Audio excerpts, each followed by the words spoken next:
Hello everyone, welcome to my channel legal brain.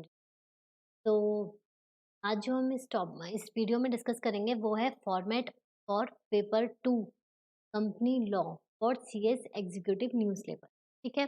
But आगे बढ़ने से पहले अगर आपने इस चैनल को सब्सक्राइब नहीं किया है तो please first do subscribe and follow me on legal brainery for updates like अगर मैं कोई टॉपिक के बारे में डिविजनरी वीडियो डाल रही हूँ तो आपको पहले अपडेट मिल जाएगा।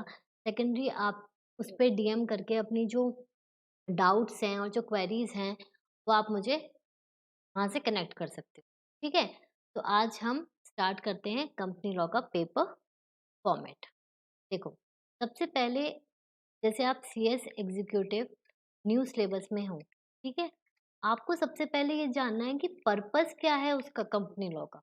कंपनी लॉ का पर्पस क्यों क्या है? क्योंकि एज अ कंपनी सेक्रेटरी अगर आपको पर्पस नहीं पता होगा, देखो, एज अ स्टूडेंट पहले तो आपको पढ़ने में मज़ा नहीं आएगा, टू बी वेरी फ्रैंक।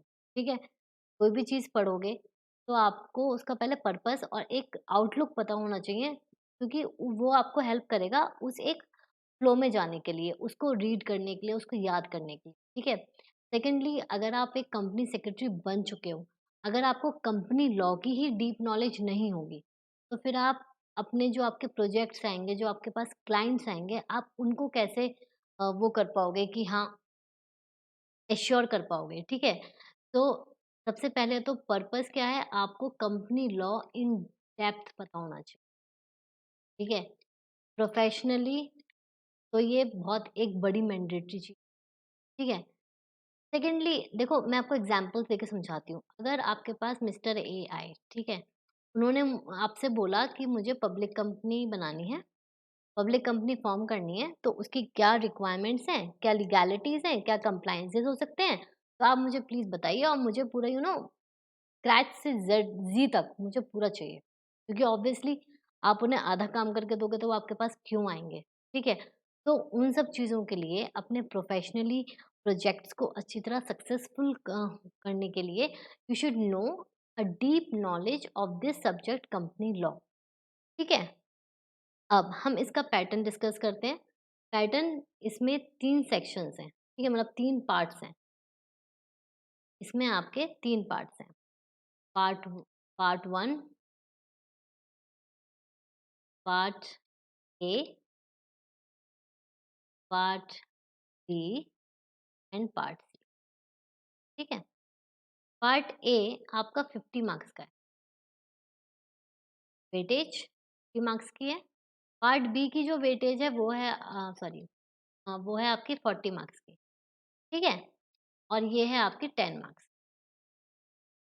अब फर्स्ट जो पार्ट है वो कहता क्या है, वो कहता है company company law principles and practices. ठीक है। इसमें हम चैप्टर्स देखेंगे, अभी कितने चैप्टर्स हैं।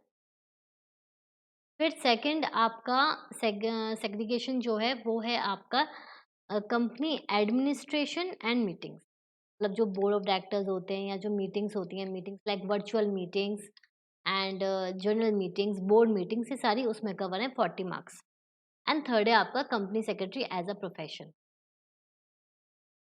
ठीक है। अब ऑब्वियसली जब आप एक चीज़ पढ़ रहे हो बट उसको अपने प्रोफेशन में कैसे इनकलकेट करोगे और कैसे काम करोगे, जब तक वो पता नहीं होगा तब तक इसका पर्पस फुलफिल नहीं हो सकता। ठीक है। तो अब हम देखते हैं सीधा इंस्टीट्यूट की मॉड्यूल कि उसने जो चैप्टर्स हैं वो कैसे सेग्रीगेट कर रखे हैं सेक्शन वाइज। ठीक है। देखो, अब ये पार्ट 1 है। पार्ट 1 में आपका क्या है, company law principles and practice concepts, 50 marks. सबसे पहले introduction to company law. Obviously सबसे पहले आप तो कंपनी लॉ पढ़ रहे हो तो पहले उसका इंट्रोडक्शन होगा। कंपनी लॉ का, कंपनी लॉ कैसे आया, कैसे कब टाइम टू टाइम अमेंड हुआ, आपको पता होगा। कंपनी लॉ पहले 1956 था, अब 2013 है, और उसके बाद भी 2013 के बाद टाइम टू टाइम बहुत अमेंड हुआ है। ठीक है। फिर आपका शेयर्स एंड शेयर कैपिटल। ठीक है। अब आप कंपनी फॉर्म कर रहे हो, आपको कुछ पर्टिकुलर इन्वेस्टमेंट चाहिए, उसको हम बोलते हैं शेयर कैपिटल। लाइक मैंने 10 लैक्स की एक कंपनी फॉर्म करनी है, जो 10 लैक्स होंगे वो मैं अपने घर से उठा सकती हूँ या मैं लोगों से इन्वेस्टमेंट के रूप में ले सकती हूँ, तो वो जो है वो मेरी शेयर कैपिटल कहलाएगी। ठीक है। फिर जो जो लोग मेरे कंपनी में इन्वेस्ट करेंगे, जो तो share capital in the form of share capital, वो क्या कहलाएँगे? Members and shareholders. अब ये हो गया इन्वेस्टमेंट पॉइंट ऑफ पर्पस। अब सेकंड है, मैं किसी से मतलब लोन वोन ले सकती हूँ या कुछ, तो उसके लिए क्या होता है? डेट इंस्ट्रूमेंट्स क्या है? डिबेंचर्स, बॉन्ड्स वगैरह वगैरह, वो पढ़ोगे। अब लोन लिया है, लोन पे आप सिक्योरिटी रखोगे, कोई चीज़ गिरवी रखते हो ना, जब कोई चीज़ उधार लेते हो, तो वो चार्जेस हैं कि क्या वो हैं, मॉडिफिकेशन कब होता है, रजिस्ट्रेशन कैसे कराना होता है, क्या रिक्वायरमेंट्स होती हैं। फिर डिस्ट्रीब्यूशन ऑफ प्रॉफिट्स, अगर आप अब कंपनी में हो, कंपनी में आपने प्रॉफिट्स कमाए, उनको डिस्ट्रीब्यूट करना है। डिस्ट्रीब्यूट इन द सेंस, कितना पार्ट आप रिटेन कर रहे हो, कितना आप दे रहे हो। अब शेयर होल्डर्स को दोगे, वो जो पार्ट कहलाएगा, the amount you will distribute to your shareholders of the company, that amount is known as dividend. ठीक है। फिर आपका सीएसआर, सीएसआर आपका कॉर्पोरेट सोशल रिस्पॉन्सिबिलिटी। फिर अकाउंट्स, ऑडिट एंड ऑडिटर्स। ठीक है। आपके क्या जैसे आपने सुना होगा, ये जो अकाउंट्स एंड ऑडिट होता है, ये सब क्या होते हैं इसमें? इसमें होता है balance sheet, profit and loss, ये सब चीज़ें जो होती हैं, जो फाइनेंशियल स्टेटमेंट्स होती हैं, बैलेंस शीट होती है, वो ऑडिटर बनाता है। ठीक है। एक होता है आपका कंपनी का इंटरनल ऑडिटर, एक बाहर से ऑडिट करने के लिए आते हैं, कंपनी का पूरा यू नो एनालाइज़ करने के लिए कि कंपनी की वर्थ क्या है, किस स्टेट में चल रही है वो, ठीक है? फिर transparency and disclosures, time to time आपको डिस्क्लोज़ करना होता है कि आपकी एनुअल रिटर्न गई कि नहीं गई। मतलब ये सब मैं आपको अगर बिल्कुल सिंपल लैंग्वेज में बताऊँ, तो जो ये सारी चीज़ें एक उस पॉइंट ऑफ व्यू से सेग्रीगेट की गई हैं कि आप एज़ अ कंपनी सेक्रेटरी किन-किन चीज़ों से डील करोगे। ठीक है? आप डिविडेंड्स भी देखोगे, चार्जेस भी देखोगे, सब देखोगे। फिर आपका है इंटर कॉर्पोरेट लोन्स, चैप्टर 10 है आपका, वो है आपका inter corporate loans. Inter corporate loans का क्या मतलब होता है? अगर कंपनी ए है, कंपनी बी से उसने लोन लिया, या कंपनी ए ने बी कंपनी में इन्वेस्टमेंट करी, तो उसी के रिगार्डिंग इसमें कंप्लायंसेस बताए हैं। फिर रजिस्टर्स एंड रिकॉर्ड्स, देखो रजिस्टर एंड रिकॉर्ड्स में क्या होता है? जैसे शेयर होल्डर्स है, ठीक है? आपकी कंपनी के कुछ शेयर होल्डर्स हैं। अब शेयर होल्डर्स जो हैं, उनका आपको मेंटेन रिकॉर्ड भी तो रखना पड़ेगा। रिकॉर्ड मेंटेन करना पड़ेगा। आप लिखोगे कि ये मिस्टर बी या सी, मतलब कुछ भी नाम रख दो, मिस्टर एक्स, उसने हमारी कंपनी में शेयर्स लिए। अब शेयर्स लिए तो क्या उसकी फेस वैल्यू है, क्या उसका सब कुछ है, वो आप उसमें रिकॉर्ड करोगे। कब आपने उसको इश्यू किया, और सेकेंडली आपने कब उसको फ़ोरफ़ीट किया, कैंसल हुए, मतलब जब क्लोज़ करोगे, ठीक है? Overview of corporate reorganisation. Corporate reorganisation का मतलब क्या होता है? जैसे आप एक कंपनी हो, ठीक है? अब आपको थोड़ा-सा अपना जो कंपनी का स्ट्रक्चर है वो चेंज करना है ड्यू टू वेरियस रीज़न्स, ठीक है? अब आप उसको क्या करोगे? आप लिक्विडिटी कर सकते हो, वाइंडिंग अप कर सकते हो, या किसी और कंपनी के साथ जाके मर्ज हो सकते हो, ठीक है? जैसे फॉर एग्ज़ाम्पल, पहले हीरो होंडा एक थी, ठीक है? अब वो स्प्लिट हो गई, तो वो डीमर्जर है। ठीक है, ऐसे फिर introduction to MCA 21 and filing in XBRL. XBRL extensive business reporting language होती है।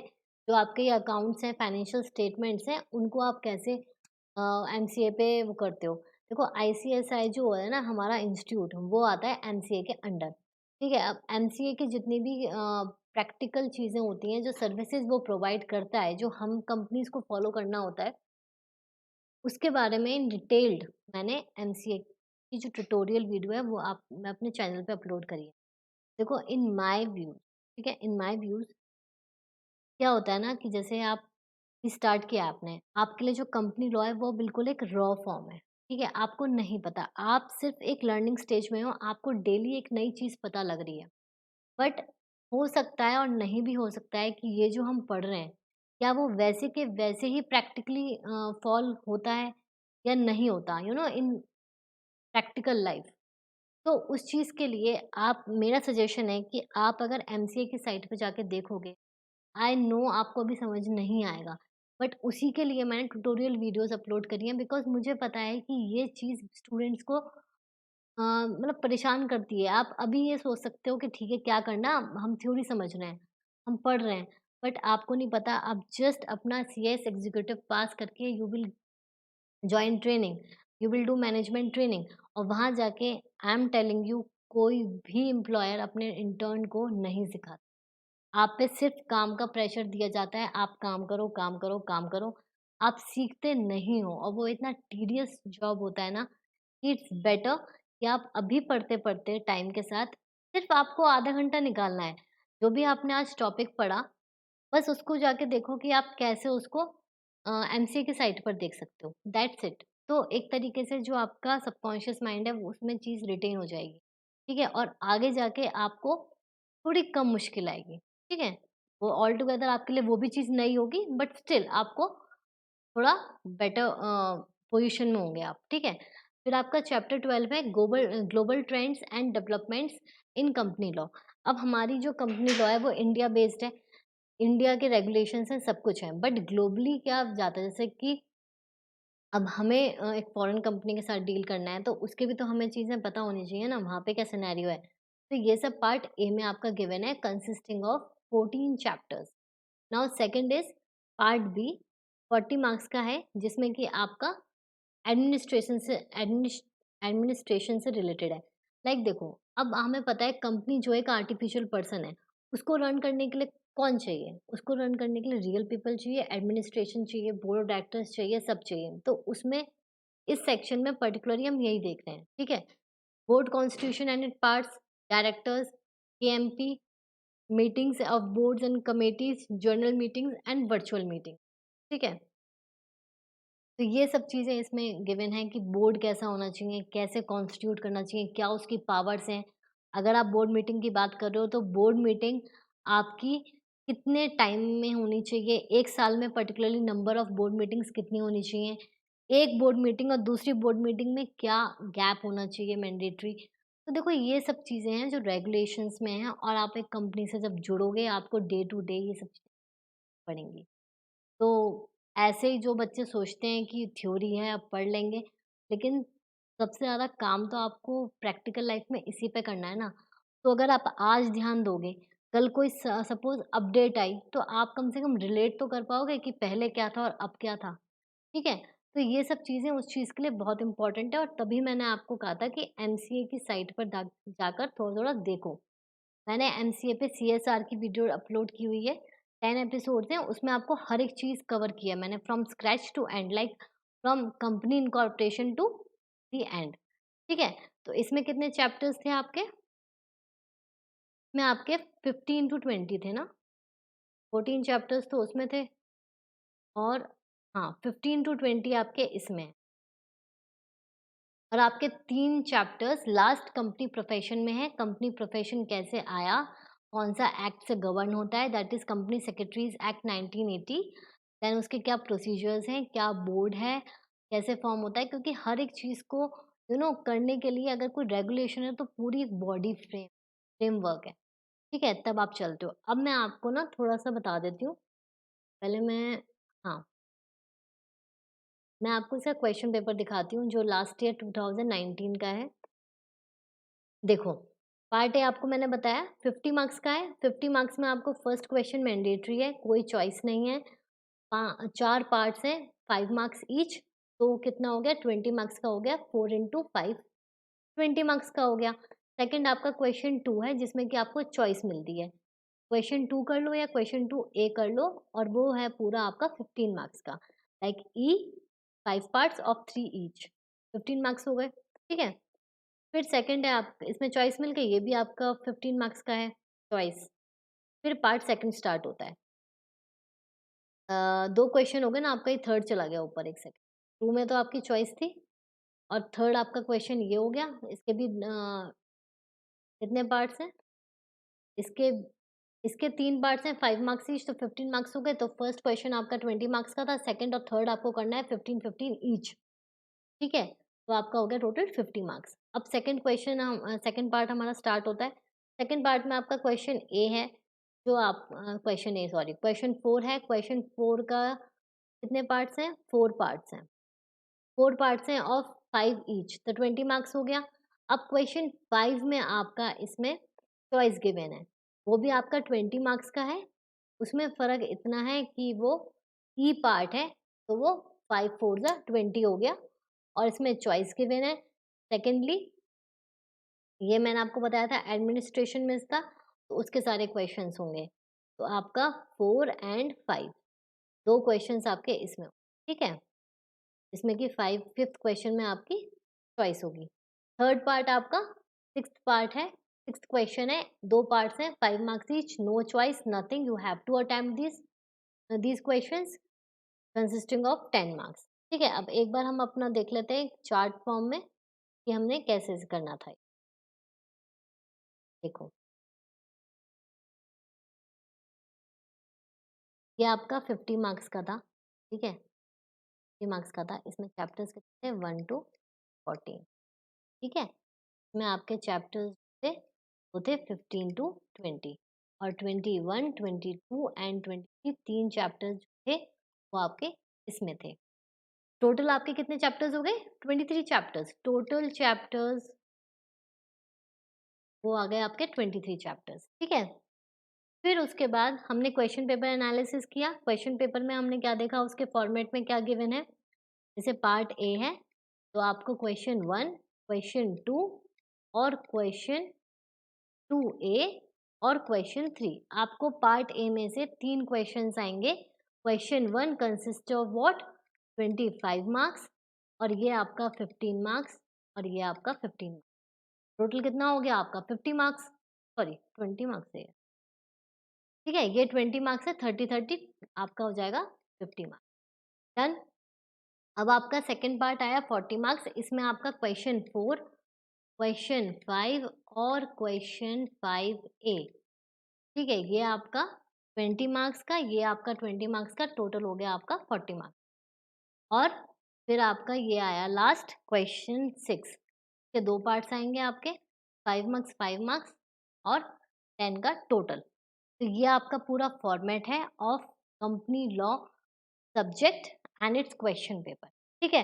तो अगर आप ये सब देखोगे और उसके बाद स्टार्ट करोगे करना, तो वो बहुत ईज़ी हो जाएगा। क्योंकि मेरी ओपिनियन में तो सिर्फ़ ये है कि जब तक आपको किसी चीज़ के बारे में पता नहीं है और आप स्टार्ट कर देते हो ना, तो वो कॉम्प्लिकेशन से क्रिएट करती हैं। तो पहले आपको ये देखो, पहले आप देखो आप किस तरीके से आपका फॉर्मेट है और उसके हिसाब से अपनी कन्वीनियंस के हिसाब से आप प्रोसीड करो, ठीक है? तो stay tuned, take care, thank you.